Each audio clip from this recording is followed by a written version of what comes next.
Bonjour et bienvenue à tous dans ce nouveau débat organisé par la Lettre M en partenariat avec EDF. Nous allons aujourd'hui parler de l'industrie. L'industrie est-elle devenue le nouvel Eldorado du recrutement, en particulier en Occitanie? C'est le sujet et la question sur laquelle nous allons échanger aujourd'hui avec mes intervenants.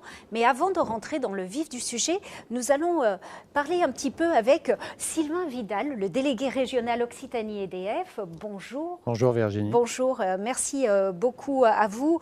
Vous êtes donc directeur régional Occitanie d'EDF et je voudrais qu'on pose un petit peu le cadre de cet échange que nous allons avoir ensuite sur la table ronde, puisque avec la Covid, avec maintenant l'actualité internationale, en particulier le conflit en Ukraine, on parle beaucoup de l'industrie et des enjeux de souveraineté.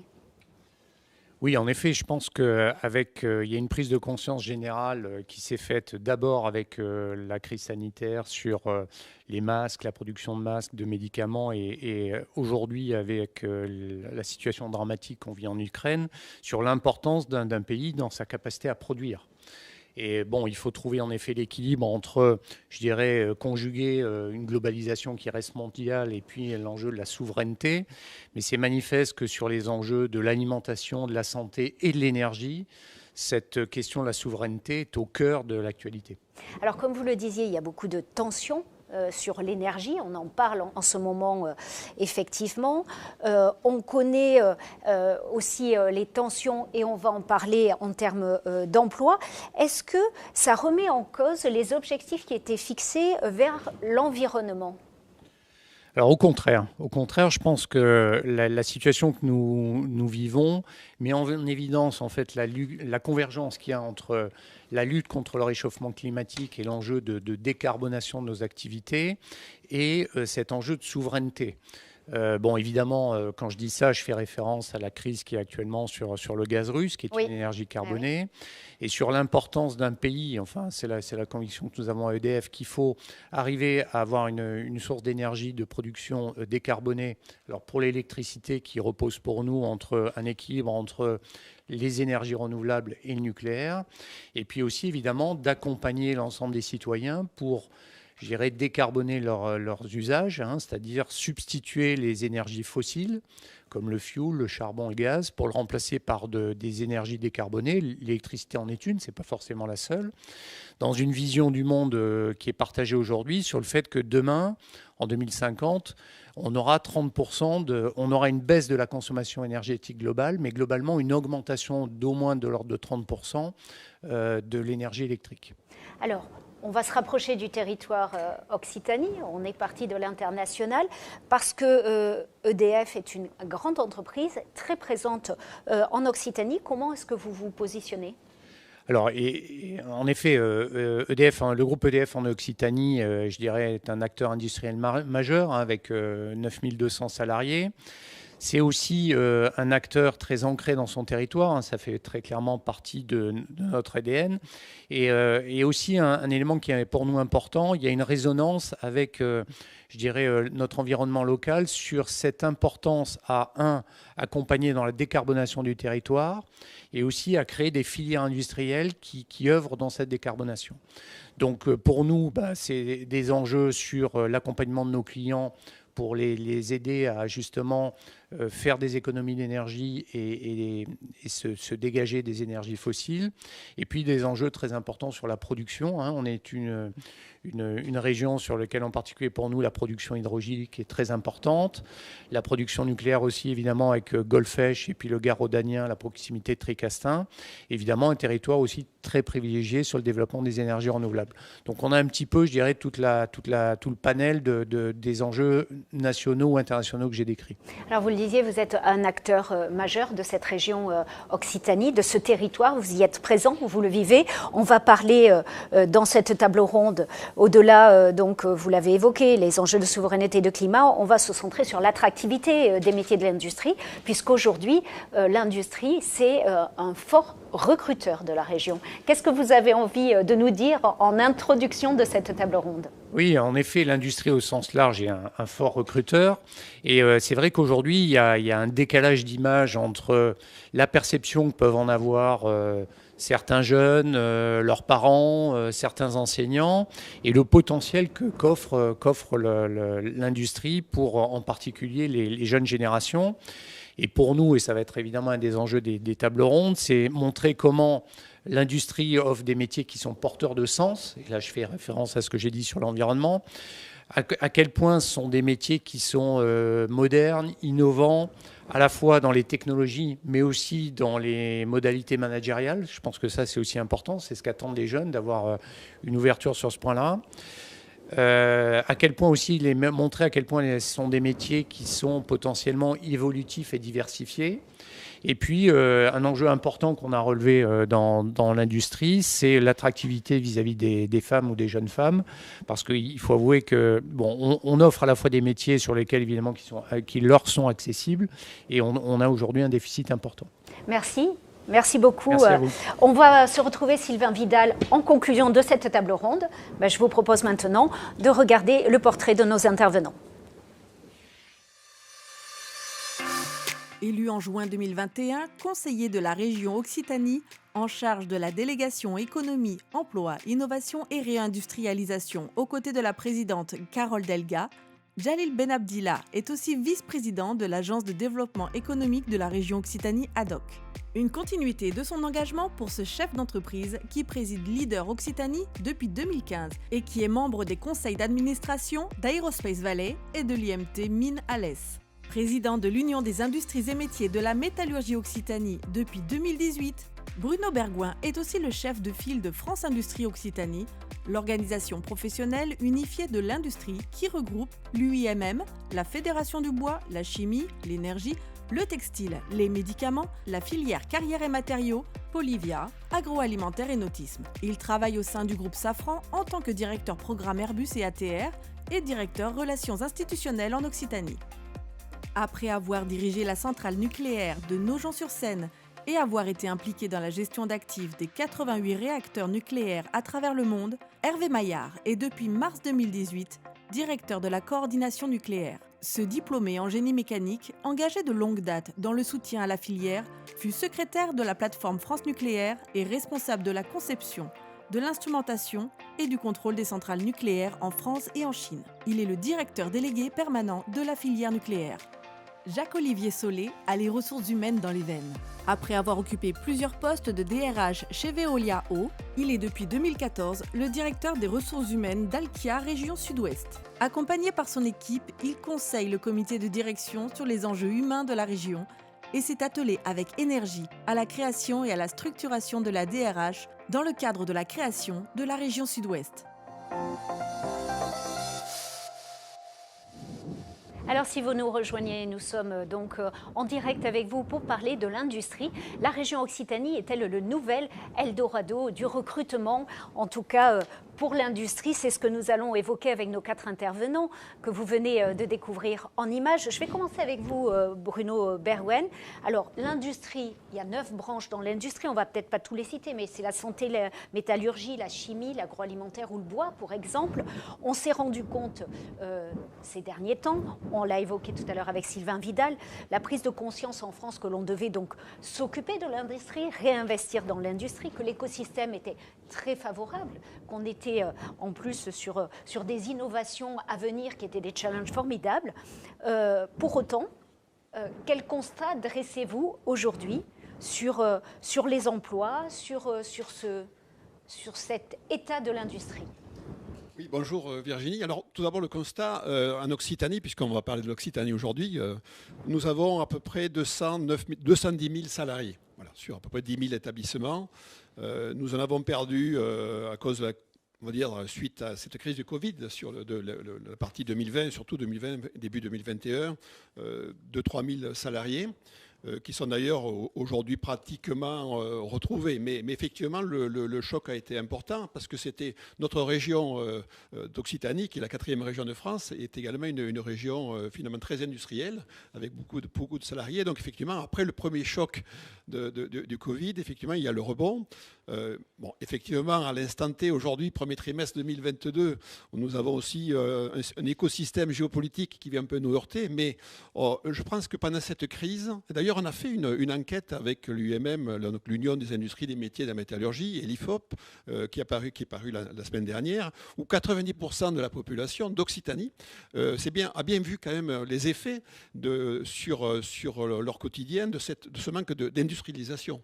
Et de ces pertes d'industrie dans leur territoire. Et je pense que plus que jamais, l'individu, les citoyens ont pris conscience qu'ils avaient besoin d'industrie pour animer les territoires. Voilà. Donc le constat, il est à la fois que ces 2 ans ont été un peu difficiles, on les a passés, on a courbé les chines, on a courbé le dos, mais on les a passés. Et effectivement, on est sur une vision à long terme dont on parlera tout à l'heure. Mais effectivement, c'est vraiment le moment maintenant pour appuyer sur l'accélérateur sur 2 sujets. C'est l'attractivité de nos métiers et les formations. L'un va avec l'autre. Alors, on va y revenir. Hervé Maillard, le nucléaire, c'est une industrie du long terme. On a pris beaucoup de retard dans cette industrie. Le micro marche? Oui. Ouais. Je ne sais pas si on peut dire qu'on a pris du retard. En fait, ce qui s'est passé, c'est qu'on a démarré le parc nucléaire il y a à peu près 40 ans, en majorité, et qu'aujourd'hui, on s'aperçoit, suite au discours du président de la République, suite aux enjeux de décarbonation de l'économie française 2050, neutralité carbone en 2050, visée par l'État, ce qui va nécessiter de électrifier l'ensemble des processus industriels, remplacer le charbon, remplacer le gaz par de l'électricité. Donc une électrification des process très importante, et ce qui va nécessiter une électricité décarbonée.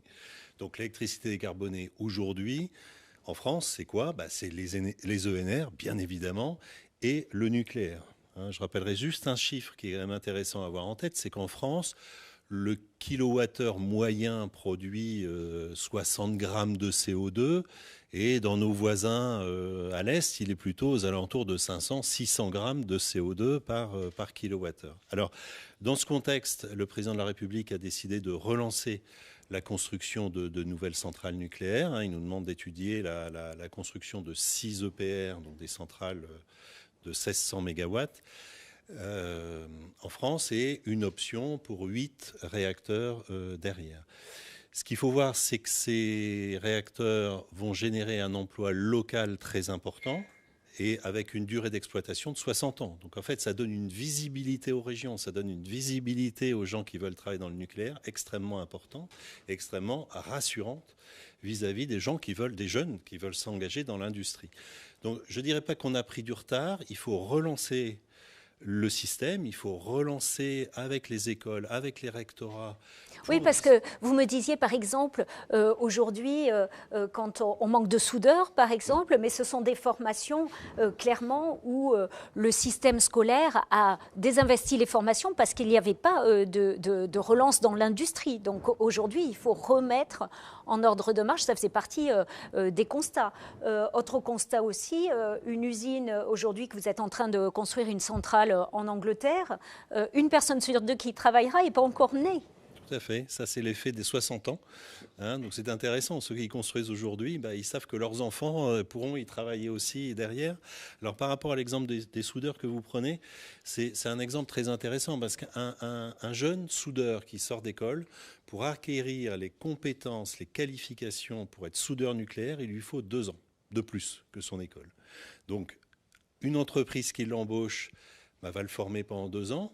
Elle va donc investir pendant 2 ans sur ce jeune qui, derrière, peut quitter l'entreprise. Donc il y a une vraie question de fidélisation, d'attractivité, offrir des métiers d'avenir, offrir des visions d'avenir.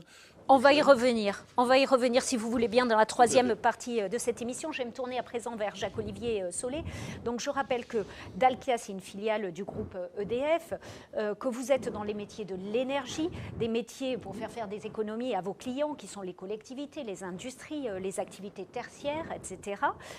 Vous développez des énergies renouvelables, des mix énergétiques verts. Et donc, il y a un enjeu fort, on l'a dit, de décarbonation de l'industrie. Petit rappel pour la région, Dalkia, au niveau national, c'est 18 000 collaborateurs répartis sur 7 régions en France, et l'Occitanie, plus exactement sud-ouest, région sud-ouest, c'est 1000 collaborateurs. Alors vous, quel constat faites-vous de ce marché de l'emploi ces dernières années ? Bonjour Virginie. Bonjour. Ça fonctionne? Oui. C'est très bien. Très bien. Le constat déjà, c'est que l'activité de la transition énergétique, les besoins de recrutement et d'emploi dans la transition énergétique ne sont pas nouveaux. C'est un sujet que nous portons depuis ces dernières années, avec déjà un constat d'un décalage entre l'offre de formation et le besoin en ressources qualifiées pour pourvoir un nombre important d'emplois, puisque nos métiers chez Dalkia sont assez pourvoyeurs de main-d'œuvre qualifiée. Nous intervenons chez des clients et beaucoup de techniciens et d'ingénieurs, enfin de managers, de techniciens supérieurs interviennent sur tout le territoire.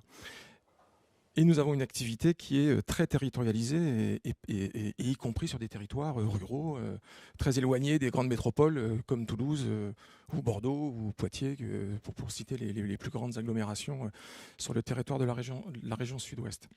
Donc voilà, donc déjà le décalage entre l'offre de formation et l'emploi est un point important. Et il y a un deuxième phénomène que nous vivons aujourd'hui, qui est peut-être nouveau, et on verra comment les choses évoluent, c'est nous vivons chez Dalkia, comme un certain nombre d'employeurs, un phénomène de démission, on va le dire, de turnover un peu important ces derniers mois. Globalement, pour donner quelques chiffres, chez Dalkia dans la région, c'est à peu près entre 2 et 3% de démissions chaque année, ce qui reste très faible par rapport certainement à mes collègues. L'an passé, nous étions aux alentours de 5-6%, et on va voir comment les choses évoluent. Et donc le sujet de l'attractivité, je rejoins ce que disait mon collègue M. Maillard à l'instant, le sujet de l'attractivité, de la capacité à fidéliser nos équipes, c'est quelque chose de très important. Merci beaucoup. Jalil Ben Abdillah, vous représentez la région, bien sûr, en tant que vice-président. Est-ce que vous faites le même constat que nos intervenants, et comment la région a-t-elle su ou pris en compte l'importance de l'industrie dans son programme et dans sa stratégie? Merci Virginie. Effectivement, je fais le même constat que mes collègues sur les tensions qui sont réelles entre le besoin en ressources humaines et les offres qui sont aujourd'hui disponibles. Jamais on a été dans cette situation. C'était une situation assez incroyable. Il y a quelques années, on passait d'une entreprise à l'autre pour convaincre les entreprises à recruter, à augmenter leur attractivité. Aujourd'hui, on cherche des ressources pour répondre aux besoins des entreprises. Donc le paradigme est là. Est inversé. Il y a eu un tsunami, une crise majeure qui a changé beaucoup de choses. D'abord, l'approche du travail. On va y revenir sur ces changements importants de société. La quête de sens pour les jeunes, mais les moins jeunes. L'équilibre vie professionnelle, vie privée. Enfin, il y a tout ça qu'il faut prendre en compte. Donc il y a eu vraiment des changements majeur. Et puis il y a aussi des opportunités avec un rebond qui était là présent, avec une croissance forte en sortie de crise Covid, modulo la crise ukrainienne et le contexte géopolitique qui aujourd'hui vient mesurer tout cela. Donc oui, le constat, on le fait. Que fait la région de manière concrète? La présidente Carole Delga déjà a pris conscience de l'importance de l'industrie en mettant dans son exécutif, et en l'occurrence dans ma délégation, la réindustrialisation, et a mis des dispositifs en face pour répondre à ce besoin de réindustrialiser l'Occitanie, bien sûr en phase avec la réindustrialisation du pays et de l'Europe en général. Deux aspects sur lesquels on travaille de manière concrète. Le premier, c'est sur l'attractivité de l'industrie et des métiers de l'industrie, avec des outils et des moyens. Et de l'autre côté, l'accompagnement aux entreprises qui souhaitent recruter pour les aider à trouver les profils qu'on appelle les profils pénuriques, donc, et avec des moyens là aussi. Et on reviendra aussi sur les outils qu'on a mis en place. Ben justement, je vous propose, messieurs, de nous pencher, maintenant qu'on a dressé un petit peu le constat, sur ces solutions de recrutement qui sont actuellement mises en place dans la région Occitanie. Bruno Bergouin, peut-être un mot d'abord. Quand on a échangé sur cette table ronde, vous m'avez dit d'abord il y a deux principales causes de tension qui sont liées à la situation des métiers techniques, qui ne sont pas forcément les plus recherchés par les collégiens, avec l'absence d'intérêt pour nos filières parfois, et puis un monde assez peu féminisé, et du coup on s'écarte, 10 à 15% je crois dans l'industrie, on s'écarte d'une part de la population. Alors, vous me dites, pourtant, on a des filières vraiment très attractives, et je voudrais que vous nous citiez des exemples, des actions très concrètes que vous avez mis en place justement pour aller recruter et pour attirer des profils. Alors, tout à fait. Alors, tout d'abord, il faut rappeler que l'industrie, c'est un domaine où il faut du temps pour monter en compétences, il faut du temps pour avoir un retour d'investissement de ses capitaux, puisque on est dans l'industrie, donc on investit sur les hommes et bien sûr sur les entreprises. Alors, donc on est sur un temps long de formation, c'est évident. À court terme, effectivement, nous avons des pénuries dans certains domaines, dans des métiers, on va dire, d'aujourd'hui, mais qui seront des métiers d'aujourd'hui, il ne faut pas se leurrer, seront aussi les métiers de demain avec des évolutions. Aujourd'hui, si vous regardez les métiers qui sont en tension, on a des métiers dans le domaine des opérateurs de production. Alors, opérateurs de production, ce sont des gens qui travaillent avec des machines comme un numérique, avec des machines d'assemblage sophistiquées, qui peuvent d'ailleurs même en piloter plusieurs. Nous avons des pénuries dans des domaines de techniciens de maintenance, et nous avons des pénuries dans des domaines on va dire aussi, de contrôle qualité. D'accord. Et c'est plus dans ces secteurs-là que dans des métiers d'ingénieurs, par exemple. Ces secteurs-là, en revanche, ces pénuries, si vous les regardez, elles touchent les 9 branches industrielles d'Occitanie. Elles ne touchent pas que l'aéronautique. Je pourrais vous dire les mêmes problèmes chez mes confrères. Donc ça, c'est des pénuries de court terme. Pourquoi ? Parce qu'il y a un rebond qui s'est fait quand même. Alors je parle, c'est pour ça que j'ai insisté sur le temps long. Les phénomènes géopolitiques du moment, certes, heurtent les recrutements, heurtent les recherches, mais quand on regarde avec une perspective, on est au-delà de ça. Je prends un exemple du trafic aérien, il va augmenter de 2,9% par an sur les 40 prochaines années, là où la croissance sera de 2,2%, ça veut dire qu'on va être en dessus, on va être en permanence à la recherche à la fois des anciens métiers, mais également de nouveaux métiers, puisque nous sommes également heurtés, mais quand je dis heurtés, c'est positivement, par nos décisions de faire des avions plus verts, de faire des bâtiments, je pense à mes collègues du bois, plus vertueux. On a parlé de l'énergie à l'instant. Et donc, effectivement, il y a tout un tas de nouveaux métiers qui viennent aussi arriver. On va dire peut-être un peu plus liés dans le domaine de l'ingénieur ou de technicien qualifié, avec quelques options. Et encore une fois, je fais la passerelle entre les gens de production et ces métiers qualifiés. Il n'y a pas de, c'est pas une critique. Les deux se rejoignent. Et les passerelles, d'ailleurs, entre tous ces métiers sont évidentes aussi. Donc, on peut évoluer. Donc, c'est pour ça que nous travaillons énormément sur 2 sujets, l'attractivité et la formation. Et c'est pour ça que nous avons décidé, vous disiez, les 9 branches industrielles en Occitanie, de voir ce que nous pouvions faire ensemble sur ces 2 piliers. Je vais vous donner un exemple, puisque vous me l'avez demandé, parce que je crois que travailler tout seul, c'est bien. Chacun a pu démontrer qu'il pouvait le faire, mais il faut être un peu plus efficace, parce que quand on regarde à l'échelle d'une région, il faut prendre en compte les territoires, les bassins d'emploi. Vous savez qu'il est très difficile de faire bouger des populations d'un bassin d'emploi à un autre. Donc c'est très important d'avoir des cartographies des besoins de chacun des territoires. J'en ai pas en territoire, tout ce qui est autour de Tarbes, tout ce qui est dans la Mécanique Vallée, tout ce qui peut être dans le Gard, dans les Pyrénées-Orientales. Et donc à partir de là, on a fait des diagnostics avec nos collègues et on a lancé un projet qui s'appelle le projet Passerelle, qui est d'ailleurs très aidé par la région. Et Jalil peut-être complétera, et par l'État, et on travaille avec Pôle emploi. Le but, c'était, à travers notre observatoire des métiers, des compétences et des besoins, c'est de regarder vraiment les besoins intrinsèques et faire première chose, faire que s'il y avait une industrie qui pouvait avoir des cycles à contresens d'autres entreprises, qu'on ne perde pas les gens que nous avions formés difficilement. Donc d'abord, garder les compétences, puisque quand il y a eu la crise du Covid, on s'est posé la question de voir, il y a eu la crainte de perdre des compétences. Donc le but, c'était de sauver des emplois, et on a sauvé à peu près 900 emplois en faisant cette dynamique. Soit des fois, c'était des prêts de personnel, soit c'était des recrutements, mais on a travaillé par territoire, parce que quelqu'un qui est à Tarbes, vous avez très peu de chances de l'envoyer dans le Gard. Et la région est très, très, très grande. C'est pas Jalil qui, je vais le dire, il doit faire beaucoup de kilomètres.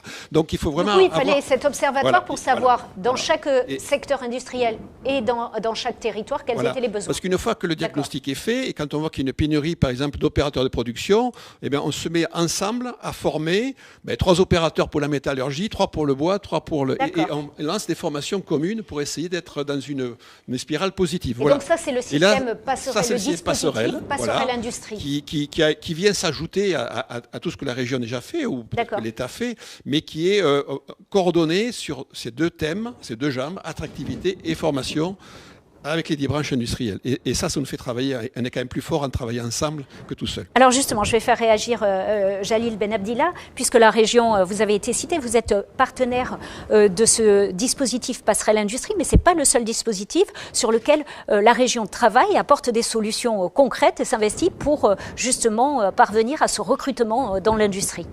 Oui, en fait, la région a réagi très vite avec les professionnels et avec les filières, évidemment, pour parer à cette crise. Et donc, dans le dispositif Passerelle, qui est financé par l'État et la région à hauteur de 80% région, 20% l'État, est un exemple qui est très précis parce que, je rappelle, ça fait aussi écho à la crise 2009 où on a perdu beaucoup de compétences, où on n'a pas su réagir et donc on a appris aussi de nos erreurs et donc c'est une réponse concrète.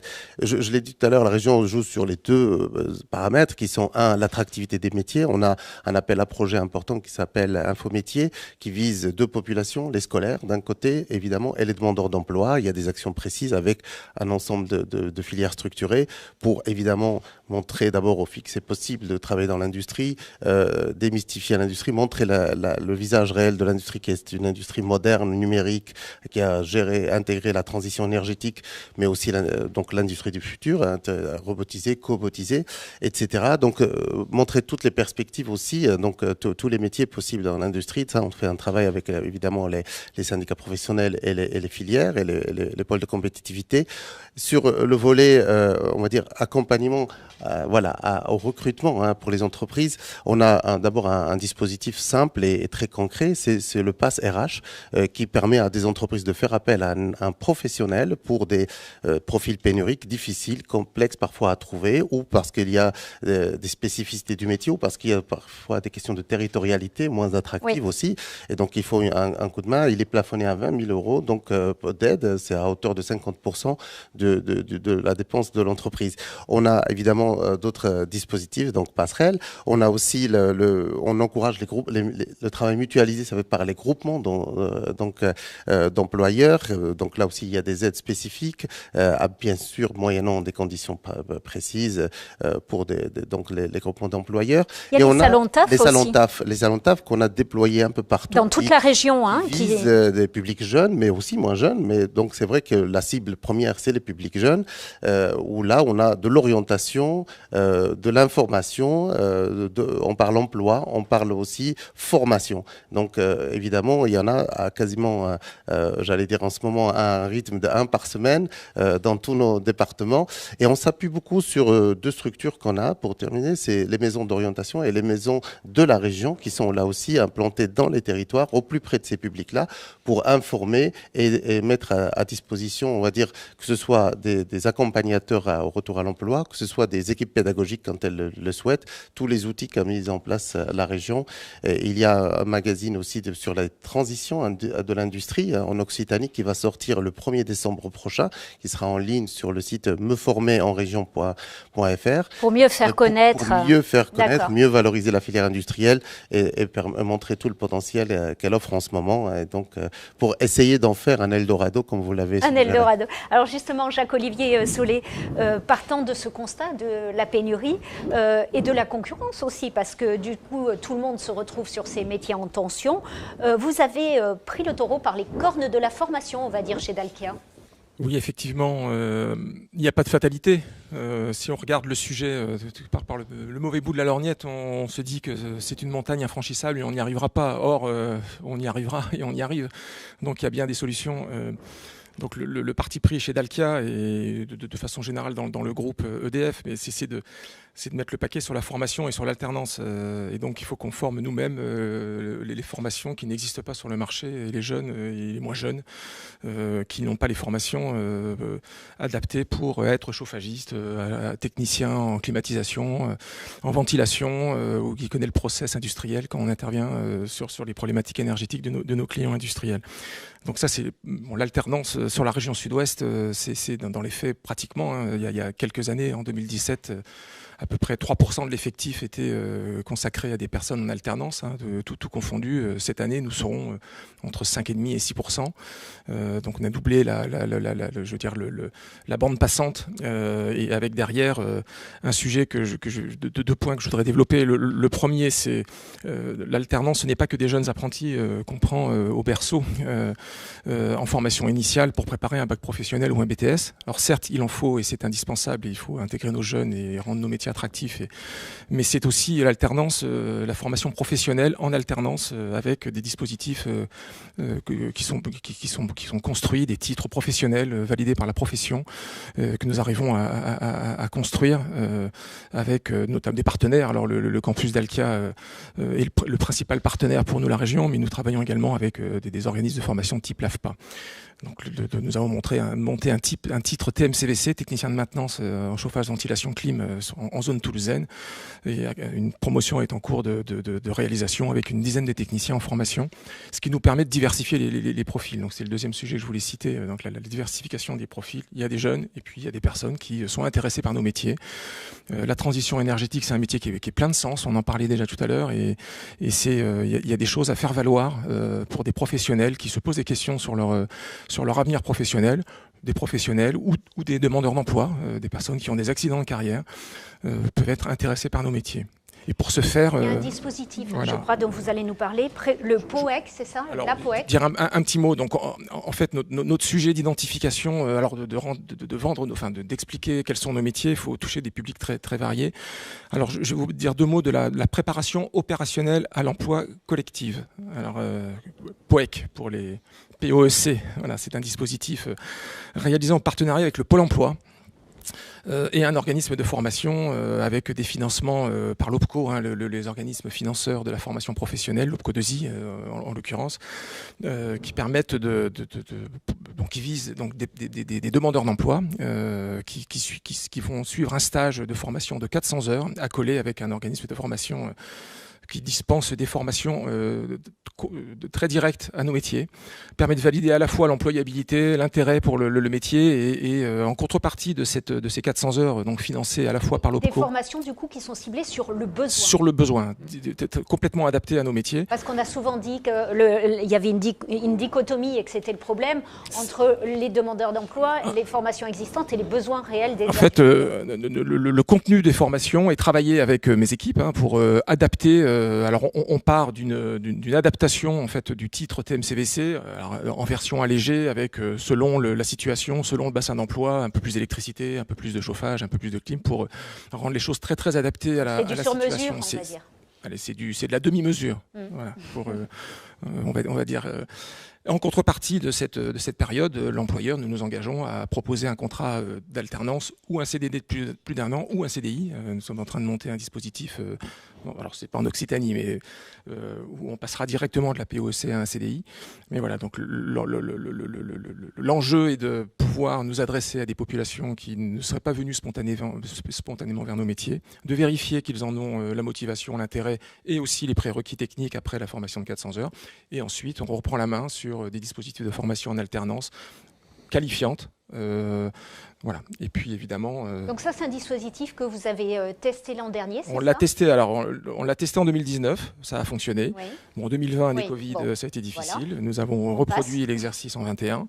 Et cette année, nous le reproduisons sur Toulouse. Nous montons, faisons une expérience. Alors sur une autre zone avec la profession, avec la FEDEN, avec la branche professionnelle, pour essayer de monter ce type de dispositif en partenariat avec les entreprises qui font le même métier que Dalkia. Il y a des gros œuvrants sur le marché pour essayer de travailler avec eux et de voir si on peut mettre nos moyens ensemble. Bon, voilà, et une troisième opération. Sera en septembre. Ce sera en septembre et une troisième opération que nous démarrons dans le nord de la région, du côté de Poitiers, Châtellerault. Mais là, ça nous concerne moins dans le sujet d'aujourd'hui. Si j'ai encore oui, allez-y. Il y a un point essentiel qui me semble. Alors on parle de recrutement, on parle de formation. Le sujet de la transmission de compétences. Parce que alternance veut dire aussi transmission de compétences. Des professionnels de Dalkia, de nos entreprises, doivent accompagner les jeunes ou les moins jeunes en formation. Cet acte-là, cette action, cette mission est de notre point de vue un point essentiel, une réponse, en tout cas un point essentiel pour répondre de façon satisfaisante à la problématique. C'est un facteur facteur de fidélisation, c'est un facteur de transmission de compétences, et puis après d'échanges entre générations, mais ça c'est encore un autre sujet. Merci beaucoup. Hervé Maillard, du côté du nucléaire, vous avez mis en place aussi des solutions, on va dire, avec effet immédiat. Je voulais que vous nous parliez des bourses. Oui, tout à fait. Alors, je voulais insister sur 2 messages qui ont été passés par mes collègues, mais sur lesquels je considère que c'est très important dans le cadre de ce que je vais dire. C'est que l'emploi industriel doit être un emploi local. Si on fait venir les gens de l'autre bout de la France, ça ne sert pas à grand-chose, hein, et c'est pas très économe en CO2. Donc, il faut qu'on dispose en local des formations, des emplois qui sont adaptés. Alors effectivement, dans le nucléaire, comme on est en reconstruction, je dirais, de tout un écosystème de formation, on a une démarche qui a été lancée il y a un peu plus d'1 an, qui est déjà de faire le diagnostic des métiers dont on va avoir besoin au niveau national et au niveau local. On citait tout à l'heure les soudeurs, mais on aurait pu citer la maintenance électrique, maintenance machine tournante, tous ces métiers-là, avec parfois des passerelles avec les autres filières. La filière aéronautique, on peut retrouver des similarités ou des modules de formation communs. Et donc cette identification, elle se fait au niveau régional aussi, vous la faites pour l'Occitanie? Tout à fait. Donc on va la faire. C'est pas encore tout à fait fait au niveau Occitanie, au niveau des bassins d'emploi quand ce sera nécessaire. Alors ça, c'est le premier outil qui est un peu long terme, qui est une démarche de fond. Et pour répondre à des besoins plus court terme, effectivement, on a lancé avec l'aide de l'État, ou je pourrais même dire le financement de l'État, directement de la Direction Générale des Entreprises, un système de bourse, alors qu'on a expérimenté sur la rentrée 2021-2022, dans 10 régions françaises. Donc il y a un lycée pour la région Occitanie qui est situé à Bagnols-sur-Cèze, alors un petit peu de l'autre côté de la région Occitanie par rapport à aujourd'hui. Et donc l'objectif de ces bourses, c'est d'offrir sur nos métiers en tension un facteur d'attractivité très complémentaire, je dirais, par rapport aux emplois que les gens vont pouvoir trouver. Globalement, on finance une partie importante des études des jeunes. Cette année, c'est 50 bourses, donc 5 élèves sur les 10 régions sur lesquelles on a mis ça en place. Et pour la rentrée 2022-2023, 2023-2024, on va passer à 200 bourses, avec soit la question d'élargir sur le nombre de lycées, on n'a pas encore tout à fait tranché, ou d'augmenter sur les lycées le nombre d'étudiants qui vont pouvoir bénéficier de ces bourses. Ça, c'est un outil extrêmement concret et qui, quand on discute avec les jeunes qui en bénéficient, marche très bien. Enfin, je veux dire, les jeunes sont très satisfaits. Et par rapport à la formation continue, qui est aussi un des besoins très importants, j'aurais voulu insister sur le fait qu'avec l'aide de l'État, dans le cadre de France Relance, on a mis en place des outils permettant aux industriels de développer dans les usines des outils de formation. Donc l'État a mis à peu près 25 millions d'euros, plus de 25 millions d'euros sur la table pour aider les industriels à développer des capacités de formation dans leurs usines, en local. Et ce qui est intéressant de noter, c'est que quand l'État met 1 euro, l'industriel met 1 euro sur la formation. Donc en fait, le facteur d'accélération, il est considérable. Ce n'est pas 25 millions d'euros investis par l'État, c'est au total 50 millions d'euros investis, plus de 50 millions d'euros investis par l'industrie au total. D'accord. Jalil Ben Abdillah, je voulais vous faire réagir sur ce qui vient d'être dit. On voit que les industriels ne ménagent pas leurs efforts et développent toutes les possibilités pour aller chercher cette main-d'œuvre, ces candidats à l'emploi, que ça soit sur de la formation initiale, sur de la formation continue, sur des demandeurs d'emploi. Comment on explique à ce point qu'il n'y ait pas, sans rentrer dans ce qu'on fera pour l'avenir, mais déjà, est-ce que c'est une fierté de voir qu'il y a autant de démarches et que là où vous alliez il y a quelques années chercher les industriels ou les entreprises pour leur dire il vous faut recruter, tout d'un coup, ils sont tous là présents et avec des démarches très concrètes? D'abord, de dire que c'est un momentum important parce qu'on travaille ensemble et il y a une intelligence collective qui nous a été imposée par le contexte de crise.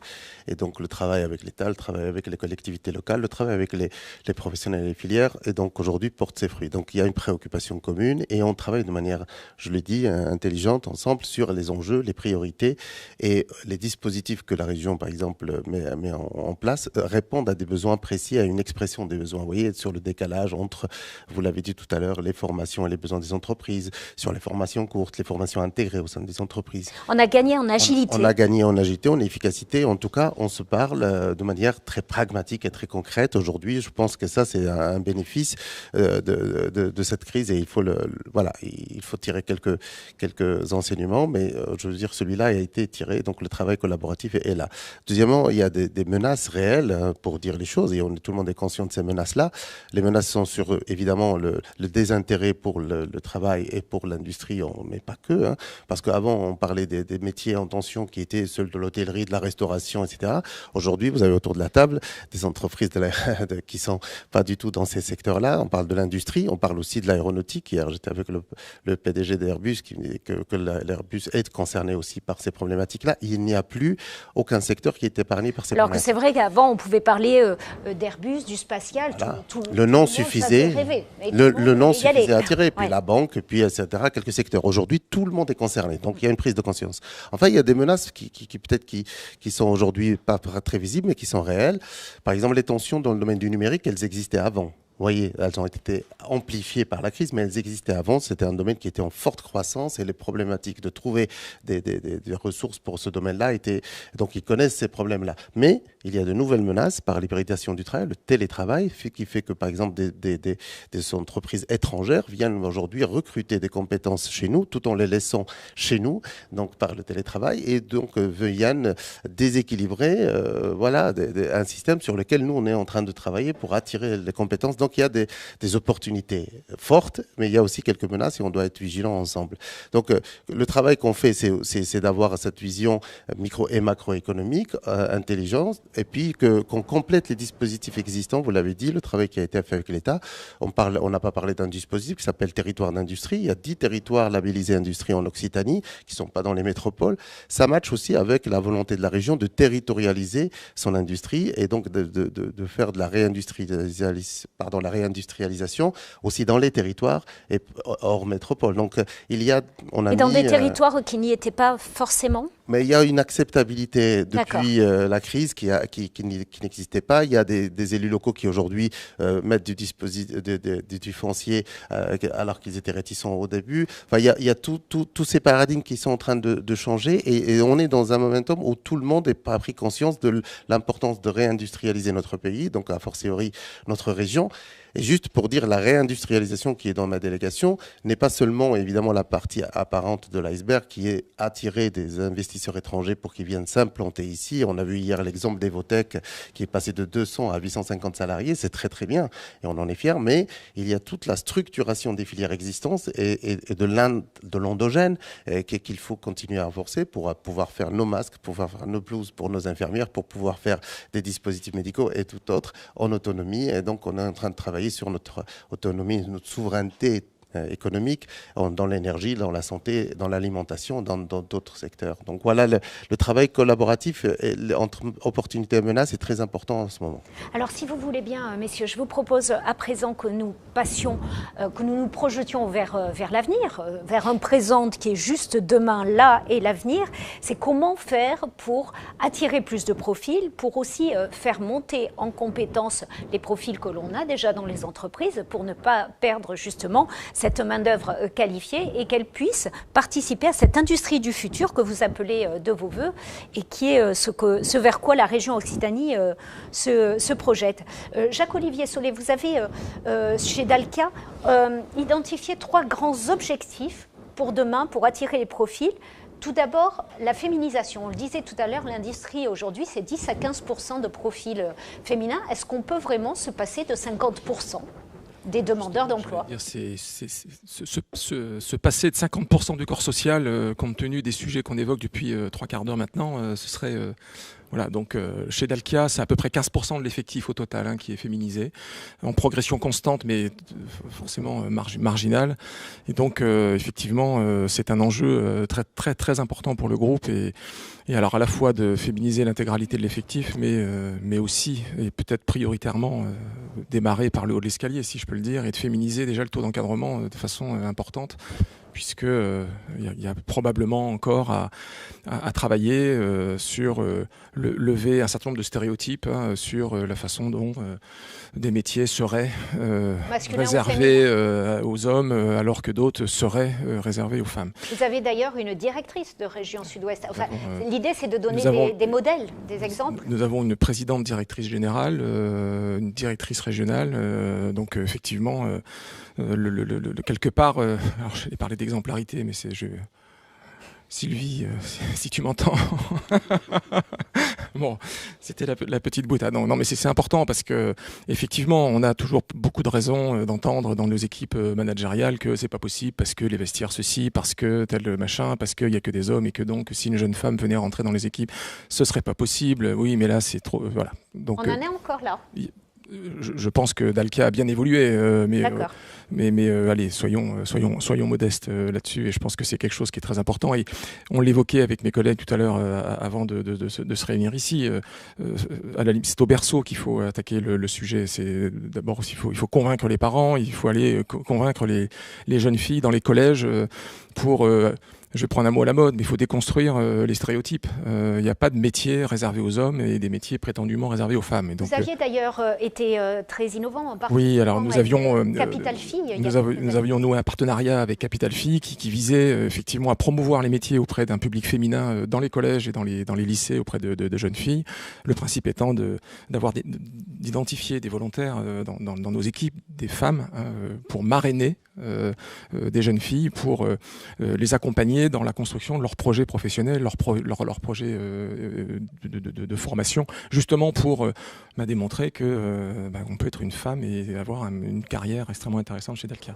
Autre objectif pour vous, pour attirer les profils vers de l'avenir, enfin pour demain, c'est d'arriver à attirer des profils par la digitalisation de vos métiers. Alors, je vais déjà, si vous permettez, avant d'attirer, déjà, je pense que le deuxième sujet fondamental, c'est déjà éviter que nos gens partent. Oui.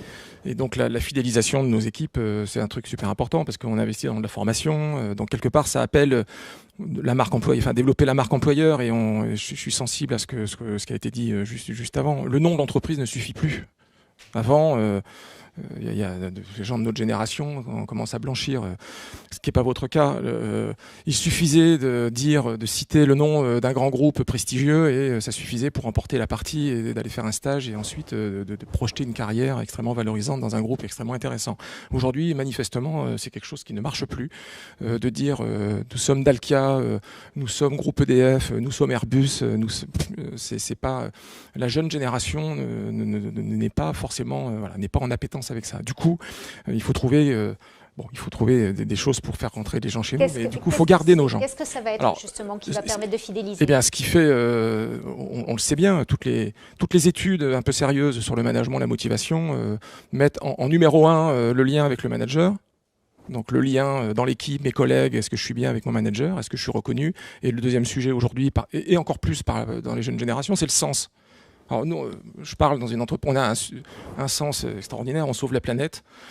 Donc ça c'est génial pour ça. C'est pas forcément le cas de toutes les entreprises, mais déjà fondamentalement de trouver le sens. Mais fondamentalement, l'équipe de travail, le lien, le rôle du manager. Et tout à l'heure j'évoquais le rôle du tuteur dans le cadre de l'alternance. Le rôle du tuteur, le compagnonnage, la transmission des compétences et le fait que je me sens bien dans mon équipe, c'est quelque chose qui est probablement un des facteurs les plus importants de la fidélisation. En plus, bien entendu, de l'entreprise responsable, la marque employeur et le fait d'être un bon employeur. Et les perspectives d'évolution métier aussi. Alors, il se trouve que, comme beaucoup d'entreprises, nous vivons aujourd'hui une transformation très très importante de notre métier, une transformation d'une digitalisation du métier. Ça crée de la valeur pour nos clients. Le client est demandeur, on offre un service supplémentaire qui permet d'accéder à un certain nombre d'informations et de pilotage de la performance énergétique. mais ça a un effet très très important dans le quotidien du travailleur et du salarié. Il y a quelques années, le technicien intervient directement sur des installations pour les régler, pour les maintenir. Aujourd'hui, beaucoup d'actions sont réalisées avec un smartphone. C'est une révolution absolue. Et du coup, la transmission de compétences, alors ça peut être un avantage, hein, le numérique pour des petits jeunes geeks qui arrivent sur le marché de l'emploi, qui vont apprendre aux anciens à utiliser le smartphone. C'est pas si vrai que ça. Ça aussi, hein, c'est un stéréotype. Mais allez, on va aller sur ce cliché. Pour autant, la transmission de compétences entre l'ancien qui connaît bien le métier, qui connaît bien ses installations, et le jeune qui va aider l'ancien à faire évoluer sa pratique professionnelle dans le cadre de la numérisation qui le met lui-même en difficulté, je pense que c'est sans doute quelque chose de très important dans les mois et années qui viennent. Hervé Maillard, pour les métiers de l'industrie, il faut du nucléaire, pardon, en particulier, il faut revaloriser ces métiers. Il faut raconter une histoire pour attirer demain. Oui, je suis complètement d'accord avec ce qui vient d'être dit. Il faut raconter une histoire sur la durée. C'est-à-dire pas simplement dire, bon, bah voilà, on vous embauche pour 2 ans, vous allez faire telle activité, et puis dans 2 ans, bah, le jeune, il aura envie de changer d'entreprise, changer de domaine. Donc en fait, il faut raconter une histoire. Il faut lui dire, voilà, le geste métier que tu vas faire, il va servir à ça, il va s'insérer dans tel écosystème d'entreprise, tel écosystème de métier en général, et ça va servir à ça. Et je reviendrai sur le numérique qui vient d'être cité. C'est vrai qu'aujourd'hui, le numérique est une opportunité parce que les jeunes sont plus numérisés que nous qui avons des cheveux gris. Donc, ils rencontrent un monde dans l'industrie qui est plus proche du monde du téléphone portable avec lequel... Donc, il y a plus d'appétence peut-être pour... Et donc, c'est vrai qu'une personne qui part faire une activité de maintenance avec une tablette plutôt que de partir avec une note en papier épaisse comme ça, un jeune s'y retrouve plus facilement. Donc effectivement, je pense qu'il faut raconter une histoire, et pour le nucléaire, moi j'insiste toujours beaucoup sur la décarbonation de l'économie. On décarbone pas tout à fait un haut fourneau comme on décarbone une voiture, hein, ça demande plus d'électricité. Et donc faire partie de cette aventure, ça me semble attirant et susceptible d'attirer les jeunes. Par contre, il faut aller leur raconter ça en sortie de 5e, pour les bacs pro, avant qu'ils commencent à s'insérer dans la formation de bac pro, avant les formations de BTS. Après, c'est trop tard. Le jeune, il a choisi. Il faut vraiment aller au plus proche du terrain. Raconter ça dans les lycées et dans les collèges. Autre point aussi pour cette attractivité des métiers, mais aussi pour anticiper, parce qu'aujourd'hui on peut anticiper avec tout cet élan sur la réindustrialisation et sur les centrales nucléaires suite aux annonces faites par le président de la République. Vous savez par exemple qu'une centrale va être en service, vous me donniez un exemple, en 2030. Qu'est-ce que ça vous permet de faire ? Alors 2030, c'est le début de la construction des SMR, et la centrale EPR, la première centrale EPR, devrait plutôt être en service entre 2035 et 2040. Il faut revenir aux fondamentaux sur les métiers dont on va avoir besoin dans toutes ces phases. C'est-à-dire quand on va lancer la construction d'une centrale, dans les années à venir, on va avoir d'abord besoin de génie civiliste, puis après on va avoir besoin de mécaniciens, de soudeurs, puis après de personnes qui vont démarrer la centrale, donc d'essayeurs, puis après d'exploitants pendant les 60 ans d'exploitation de la centrale. Donc c'est toute une aventure qui va durer 80 ans. Donc ça permet sur un territoire d'anticiper et d'aller dire, ici on peut commencer à former tel type de profil parce que d'ici 4 ans, 5 ans, 6 ans, il y aura l'emploi qui correspond. Tout à fait. Et c'est là où on a besoin de la proximité. Donc je suis tenté de dire des régions, des rectorats, pour travailler avec nous sur cette construction que je qualifierais de collective et qui est extrêmement importante. Mais je pense que dans d'autres industries comme l'aéronautique, ça doit être pareil. Vous travaillez d'ailleurs vous avez échangé avec la rectrice d'Occitanie, je crois. Tout à fait. Donc, pourquoi faire? Pour mettre en place quel type de dispositif? C'est une idée qu'on est en train de creuser. Je voudrais pas vendre la peau de l'ours. Non, mais c'est pour dire que ça bouge et qu'il y a des passerelles qui se mettent en place. L'idée, c'est de dire que dans nos métiers techniques, les entreprises, comme je le disais tout à l'heure, prennent un soudeur, prennent un électricien en sortie de BTS et le forment. On pourrait travailler avec les rectorats, et pas forcément en Occitanie, dans l'ensemble des régions, sur dire, c'est une partie de cette formation, on la mutualise dans le lycée.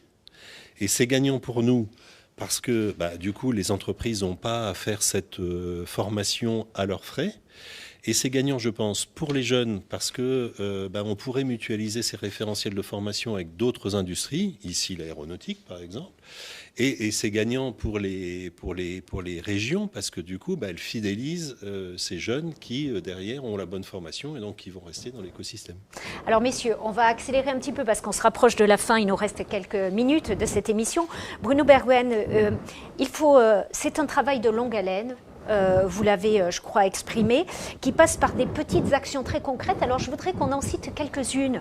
Vous m'avez parlé d'Escape Game, vous m'avez parlé des démarches que vous faites au sein des collèges. Racontez-nous un petit peu ces exemples. On ne sera pas exhaustif, mais d'actions mises en place. C'est toujours difficile, mais effectivement, tout part de l'observation des métiers et de l'évolution des métiers. On en parlait, on a donc un organisme qui s'appelle l'ORCI, qui est un observatoire qui va détecter ces nouveaux métiers. Mais effectivement, quand on a fait ces diagnostics, après, il faut y aller. Il faut aller au contact des collégiens. Donc le niveau d'entrée, c'est quand même les collégiens. C'est là où parents, élèves commencent à se poser les premières questions sur qu'est-ce que je veux faire dans le futur. Et c'est là où il faut intervenir. Et nous visitons, nous avons des chefs d'entreprise qui vont bien sûr voir ces collégiens. Nous organisons des classes en entreprise pendant 3-4 jours. Là, le prof vient avec sa classe et voit une entreprise, le fonctionnement d'une entreprise. Pour vous donner des idées quantitatives, hein, on a vu 600 élèves l'an dernier à travers des classes en Occitanie. Alors, c'est beaucoup et pas beaucoup par rapport au nombre de collèges, ça veut dire qu'il faut l'intensifier. Et puis effectivement, on a mis en place des jeux qui permettent collectivement à 5, 6, 10 collégiens de construire, de voir les technologies qui vont être nécessaires pour l'avion du futur, les technologies nécessaires pour fabriquer un satellite ou pour des technologies pour construire une voiture. Voilà. Donc ça, c'est ce qu'on appelle ces escape games où effectivement les collégiens, le temps d'une heure ou deux, vont s'exercer en travail collectif à monter un petit équipement, monter un produit. Et ça passe par cette sensibilisation pour qu'ils voient que ça fait appel à beaucoup de choses, ça fait appel au travail d'équipe, ça démystifie aussi le fait homme ou femme. Tous les métiers sont ouverts aux femmes et par définition aux hommes et vice-versa. On en parlait tout à l'heure avec les cobots, les robots. La moindre tâche difficile dans un atelier est maintenant rendue accessible à tout le monde. Donc d'ailleurs, dans l'industrie, c'est pratiquement là où il y a moins d'accidents du travail. Je le fais remarquer. C'est-à-dire que là, vous avez sur l'aspect RSE des sociétés qui veulent vraiment garder leurs employés en bonne santé. Je ne dis pas que les autres ne veulent pas. Mais on a vraiment ça dans notre ADN. Et voilà. Vous continuez, bien sûr, dans vos 34 centres de formation. Alors, on a aujourd'hui, le classique, c'est l'apprentissage. On a 2000 apprentis chaque année sur nos 4 centres de formation en Occitanie, qui ne forment pas d'ailleurs que des gens pour l'aéronautique et la métallurgie. On en a qui viennent pour la SNCF, il y en a qui repartent dans le bâtiment ou qui vont dans le bois et la plasturgie. Et puis, on a parlé tout à l'heure de CME-Pouet, qui est la formation continue pour les demandeurs d'emploi. Donc ça, c'est les 3 outils habituels.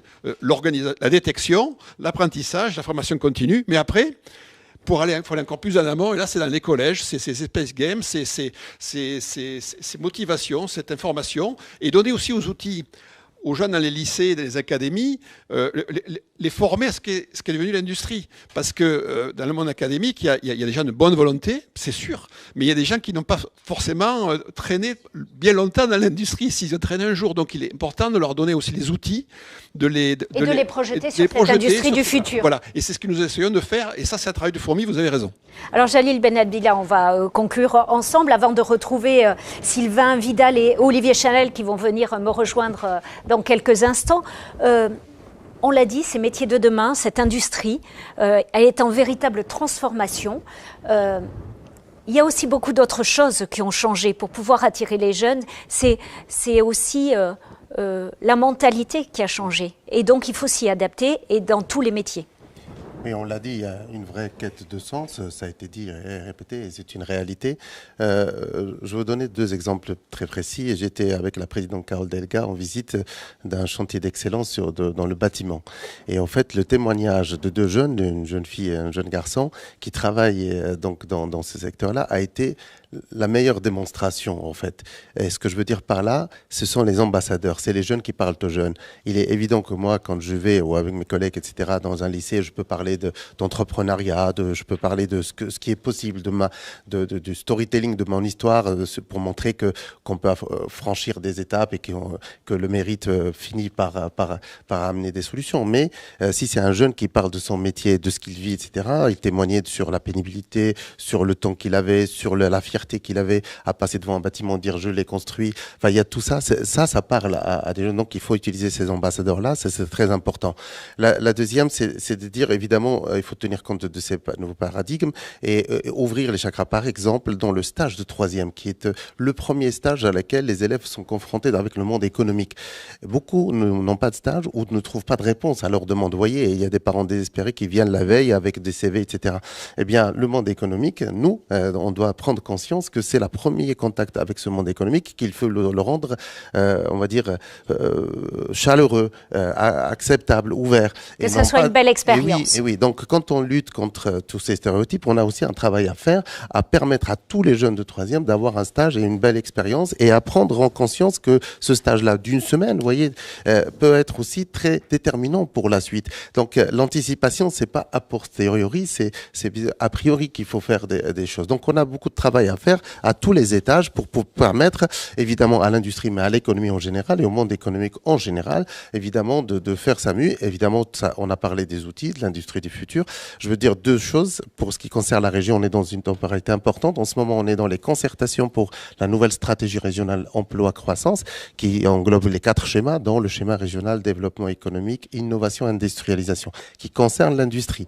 C'est en ce moment même, il y a 13 concertations dans tous les départements et le 7 avril à Toulouse. Et l'autre qui est très important, c'est ce qu'a annoncé la présidente Carole Delga, c'est le pacte pour l'embauche qui est avec 50 partenaires, dont certains sont ici, l'IMM entre autres, et qui me donne 40 mesures très précises pour la mobilité, pour lever tous les freins à l'accès à l'emploi. Pour que les gens ne puissent pas dire je ne peux pas parce que je n'ai pas de transport, je ne peux pas parce que je n'ai pas de moyens de garde, la garde d'enfants, etc., le stage, l'encadrement, le parrainage, le mentorat. Enfin, il y a plusieurs actions très précises et la région, c'est un projet qui a été donc financé et dont la région cofinance bien sûr tous les dispositifs qui sont dedans. Donc c'est des mesures très précises, le pacte pour l'embauche et évidemment qui dit pacte dit la région joue son rôle d'institution en finançant les dispositifs et l'économie joue son rôle d'offreur de solutions, d'amélioration des conditions de travail, etc. etc. Voilà. Messieurs, je vous remercie pour cette heure passée ensemble.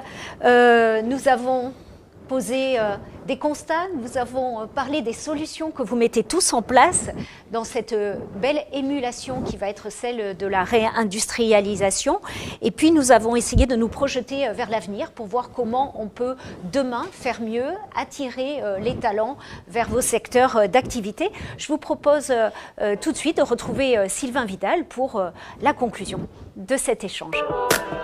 Je vous laisse sortir. Il n'est pas là, Sylvain Vidal.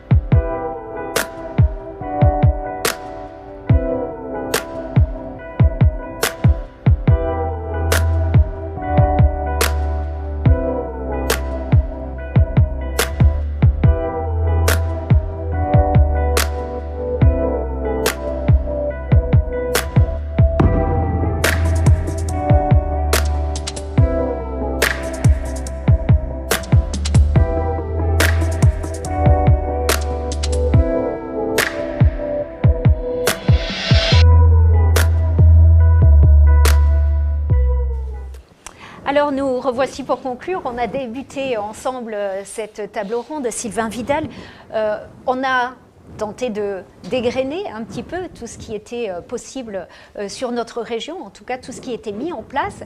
J'aimerais que, pour conclure, vous nous parliez de ce que vous allez lancer, vous aussi, c'est cette campagne sur l'alternance. Oui, en effet, peut-être juste 2 mots avant de lancer la campagne sur l'alternance et vous en parler parce que voilà, c'est l'action qui va s'engager rapidement.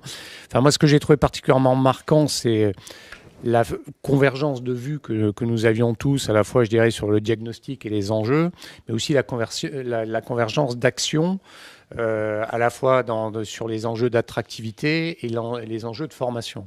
Et ce qui me paraît en effet fondamental, c'est à quel point pour répondre, je dirais, aux motivations, aux aspirations des jeunes, c'est mettre en lumière pour eux à quel point leurs métiers dans l'industrie demain peuvent être porteurs de sens, de faire un métier qui compte, pour dire ça simplement. Et puis, en même temps, l'opportunité pour eux d'avoir des défis à relever, d'exprimer leurs talents. Et ça a été dit aussi dans un environnement où l'approche managériale, l'approche collaborative a énormément évolué. Alors, tout ça, il faut le donner à voir. Et pour nous, un des moyens de le donner à voir, c'est en effet privilégier l'alternance dans nos recrutements. Le groupe EDF en Occitanie recrute de l'ordre de 300 collaborateurs par an et recrute aussi 250 alternants. Ça veut dire que nous avons, comme souvent c'est des cycles d'alternance de 2 ans, on a environ 500 alternants en permanence dans l'entreprise. Et donc, c'est aussi un moyen de toucher de manière très opérationnelle ce qu'on vous a tous dit comme élément d'attractivité. Donc, en effet, nous lançons notre campagne d'alternance, puisque ça se joue au printemps, on est en plein dedans. On va le lancer à travers les réseaux sociaux, à travers des rendez-vous. Et donc, voilà, c'est une opportunité qui arrive très, très vite en Occitanie à travers cette offre du groupe EDF. Merci beaucoup d'avoir été avec nous pour cette table ronde et d'avoir été partenaire. Donc, la région Occitanie, Eldorado du recrutement. On a essayé de vous donner des pistes sur ce qui se faisait, en tout cas à travers ces entreprises de riches dans la région et cette émulation. Je voudrais qu'on conclue, bonjour Olivier Chanel, avec vous, parce que vous êtes le directeur général adjoint de GL Events. C'est vous qui nous recevez aujourd'hui dans ce studio, le centre de congrès Pierre Baudis à Toulouse, mais ce n'est pas le seul site sur lequel vous œuvrez. Oui, tout à fait. Bonjour. Donc, tout d'abord, je voulais vous remercier de nous avoir fait confiance et d'avoir l'opportunité de vous accueillir dans ces studios du 3e. On a un partenariat de longue date avec la lettre M et c'est très bien qu'on puisse continuer comme ça parce que nous, on en est très contents. Donc effectivement, moi je suis directeur général adjoint d'une structure qui s'appelle Toulouse Événements, qui est la filiale toulousaine d'un gros groupe GL Events, leader mondial dans l'événementiel. Et sur le périmètre de Toulouse, on a 2 métiers en fait. Un métier d'organisation d'événements où on organise des événements comme la Foire internationale qui ouvre ses portes samedi au Mythe. Et on a aussi le pendant d'accueil d'événements. Donc l'objectif, c'est d'aller chercher des événements à caractère national et international et de les faire venir sur le territoire toulousain. Et pour cela, donc dans le cadre de délégation de services publics, on gère 3 sites. Un site qui sont les espaces Vanel, qui sont les Toits de l'Arche Maringo à la médiathèque, en fait. C'est plus connu sous le nom de la médiathèque. Et là, c'est un espace réceptif au dernier étage avec une terrasse, vue sur les Pyrénées et vue sur Toulouse, surtout. Voilà. Ensuite, on a un deuxième espace dans lequel nous nous trouvons, qui est le centre de congrès Pierre Baudis, donc un espace plutôt multifonction qui permet d'accueillir des congrès, des conventions. Et puis, le dernier né, c'est ce studio au 3e, qui est un endroit plutôt convivial de réunion et qui permet en fait des échanges peut-être plus faciles. Et dans lequel on a implanté un studio pendant la pandémie, du coup. Puisque c'était la seule opportunité d'avoir des événements. Et puis le dernier outil qu'on a en gestion, le dernier site, c'est le Mythe, donc qui a été construit pour remplacer le parc des expositions qui était sur l'île de Ramiers, mais pas que, puisqu'il a été pourvu d'un centre de convention. Donc nous avons un espace parc des expositions, 40 000 m² d'un seul tenant, modulable en 7 halls, plus un centre de convention pour des congrès jusqu'à 3500 personnes. Merci beaucoup en tout cas de nous avoir accueillis sur l'un de vos sites. Encore merci Sylvain Vidal. Merci à vous de nous avoir suivis chez vous. On se retrouve très bientôt pour une nouvelle table ronde de la lettre M.